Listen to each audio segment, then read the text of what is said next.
मौलूद मुक़द्दस हयात अक़दस और फ़ाते अजल खुदावंद यस्सू अलमसीह के नाम में आपकी सलामती हो।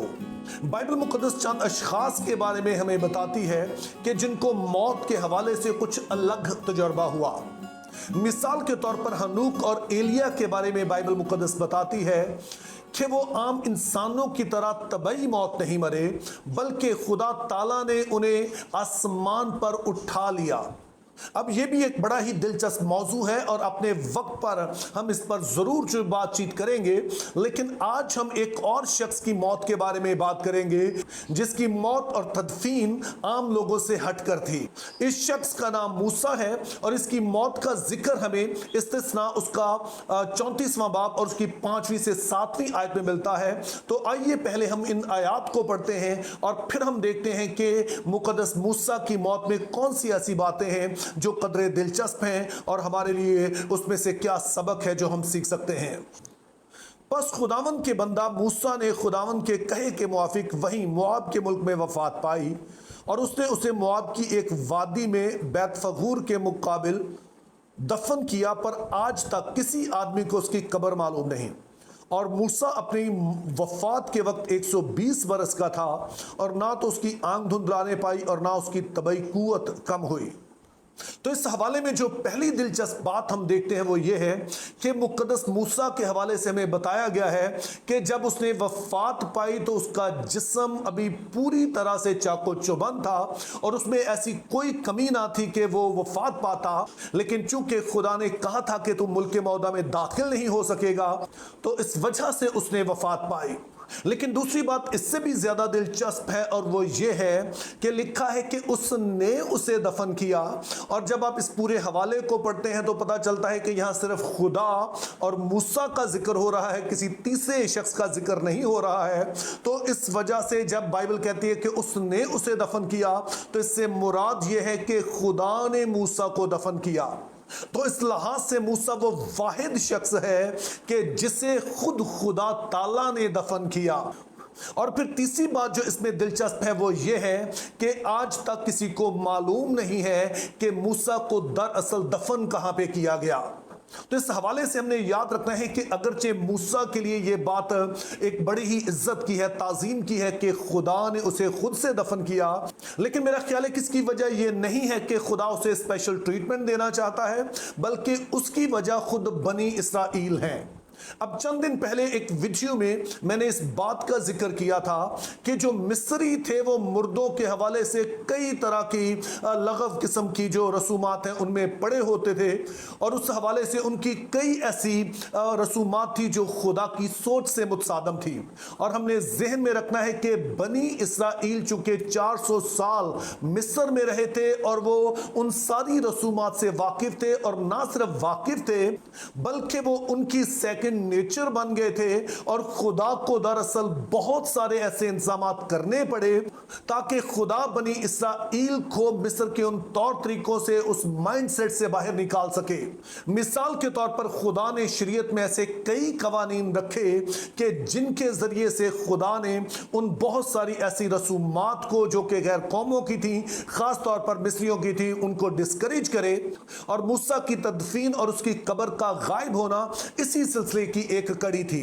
अब मिस्रियों का जो वर्ल्ड व्यू था उसके मुताबिक जो उनका बादशाह होता यानी फिरौन होता, उसकी हैसियत दरमियानी किसी होती थी, यानी कि वो लोगों और देवताओं के दरमियान एक पुल का किरदार अदा करता था। लेकिन जब वो मर जाता तो मिस्री सोचते थे कि अब उसकी हैसियत एक देवता की सी है, और चूंकि अब वो देवता है तो इसलिए आने वाले फिरौन को वो नई कुव्वत और ताकत अता करता है। तो इस तरह से दीगर देवताओं के साथ फिरौन की भी परस्ती शुरू कर दी जाती थी। इसीलिए हम देखते हैं कि जो फिरौन होते उनके लिए फिर एहराम बनाए जाते, पिरामिड्स बनाए जाते और उनके लिए खास एहतमाम किया जाता। तो अब आप सोचिए कि एक तरफ तो बनी इसराइल हैं जो कि मिस्र में रहे हैं और यही कुछ वो जानते हैं, और दूसरी तरफ मूसा की हैसियत जो है वो भी एक दरमियानी की सी है। और अब खतरा ये है कि जब मूसा मर जाए तो ये उसके लिए भी वैसा ही सारा एहतमाम ना करे,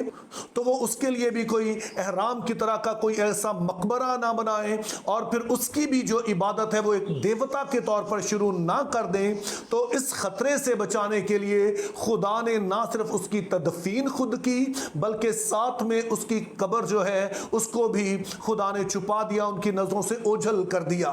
अब बाज लोगों को शायद ये दूर की कोड़ी मालूम हो और वो कहें कि खुदा तो कुछ भी और कर सकता था, सख्ती से मना कर सकता था। बेशक खुदा ऐसा कर सकता था, लेकिन ये खतरा बहरहाल बड़े ही संजीदगी के साथ मौजूद था। और इस हवाले से मैं आपको दो मिसालें दे सकता हूं। उसमें से पहली मिसाल तो सोने का बछड़ा है कि जब मूसा पहाड़ पर 40 दिन खुदा के पास रहा तो पीछे से उन्होंने सोने का बछड़ा बना लिया और कहने लगे कि यही हमारा देवता है जो हमें मिस्र से निकाल कर लाया। चूंकि इसके अलावा उन्होंने कुछ देखा ही नहीं था, उन्होंने हमेशा बुत प्रस्ती ही देखी थी, और अब जब मूसा कुछ देर के लिए दूर जाता है तो पीछे से वो वैसा ही शुरू कर देते हैं। और दूसरी मिसाल जो है वह नहुश्तान है, यानी पीतल का सांप जो मूसा ने उस वक्त बनाया था कि जब खुदा ने सजा के तौर पर बनी इसराइल के गिर्द अपनी हिफाजत उठा ली और फिर जलाने वाले सांप उन्हें आकर डसने लगे, और जब लोग खुदा के हुजूर में रोए और चिल्लाए तो खुदा ने मूसा से कहा तू पीतल का एक सांप बना, ताकि जब लोग उस पर नजर करें तो इन्हें अपने गुनाह का भी एहसास हो और फिर इस वजह से ये तौबा करे और इन्हें शिफा भी मिल सके। और बनी इसराइल ने इसके साथ क्या किया उसका जिक्र हमें दूसरी सलातीन उसके 18वें बाब और उसकी 4थी आयत में मिलता है, जिसमें कुछ यूं लिखा है, उसने ऊंचे मुकामों को दूर कर दिया और सतूनों को तोड़ा और यसीरत को काट डाला, और उसने पीतल के सांप को जो मूसा ने बनाया था चकनाचूर कर दिया, क्योंकि बनी इसराइल उन दिनों तक उसके आगे बखूर जलाते थे और उसने उसका नाम नहुश्तान रखा।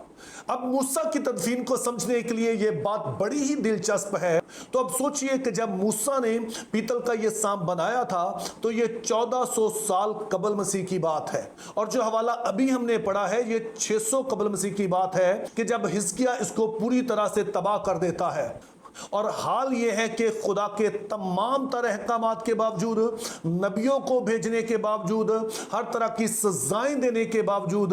800 साल बाद भी ये बनी इसराइल में ऐसे लोग मौजूद हैं जो कि पीतल के इस सांप के सामने बखूर जलाते हैं। तो आप सोचिए कि अगर मूसा की कब्र मौजूद होती तो बनी इसराइल उसके साथ क्या कर रहे होते। तो यूं हम देखते हैं कि खुदा ने अपनी हिकमत में इस बात को तय किया कि वो मूसा को दफन करे और उसकी कब्र जो है वो लोगों की नजर से ओझल कर दे।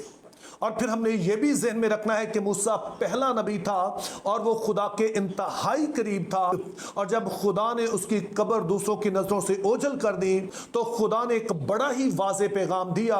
कि मूसा के बाद बनी इसराइल में जो भी नबी आएंगे उनके लिए भी कुछ ऐसा एहतमाम नहीं करना है चूँकि ये खुदा की सोच के मुताबिक नहीं है, ताकि बनी इसराइल उस मिस्री सोच से आज़ाद हो सकें और वो उन तमाम मकरूहात से जो कि फ़िरौन के लिए की जाती थी उनसे बचे रह सकें।